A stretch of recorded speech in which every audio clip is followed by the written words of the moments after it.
ವರ್ಗಾವಣೆಗೊಂಡ ಸಹಾಯಕ ಆಯುಕ್ತೆ ಜಯಲಕ್ಷ್ಮಿ ರಾಯಕೋಡ ಅವರಿಗೆ ಜೊಯ್ಡಾ ತಹಶೀಲ್ದಾರ್ ಕಾರ್ಯಾಲಯದಲ್ಲಿ ಬೀಳ್ಕೊಡುಗೆ ಸಮಾರಂಭ.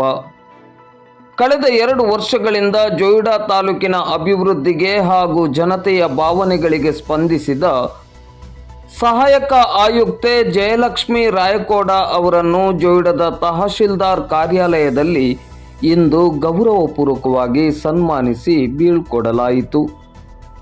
ಸನ್ಮಾನವನ್ನು ಸ್ವೀಕರಿಸಿ ಮಾತನಾಡಿದ ಜಯಲಕ್ಷ್ಮಿ ರಾಯಕೋಡ ಅವರು, ಸರಕಾರಿ ಕೆಲಸ ದೇವರ ಕೆಲಸವೆಂದು ತಿಳಿದು ನಮಗೆ ಕೊಟ್ಟ ಜವಾಬ್ದಾರಿಯನ್ನು ನಿಷ್ಠೆಯಿಂದ ನಿಭಾಯಿಸಿಕೊಂಡು ಬಂದಿದ್ದೇನೆ.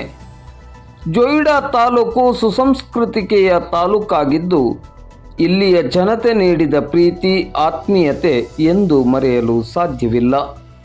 ಕಾರವಾರ ಉಪವಿಭಾಗದಲ್ಲಿ ಸೇವೆಯನ್ನು ಸಲ್ಲಿಸಲು ಸಹಕರಿಸಿದ ಅಧಿಕಾರಿಗಳು ಮತ್ತು ಸಿಬ್ಬಂದಿಗಳಿಗೆ ಹಾಗೂ ವಿಭಾಗ ವ್ಯಾಪ್ತಿಯ ಜನತೆಗೆ ಕೃತಜ್ಞತೆಗಳನ್ನು ಸಲ್ಲಿಸುತ್ತಿದ್ದೇನೆ ಎಂದರು.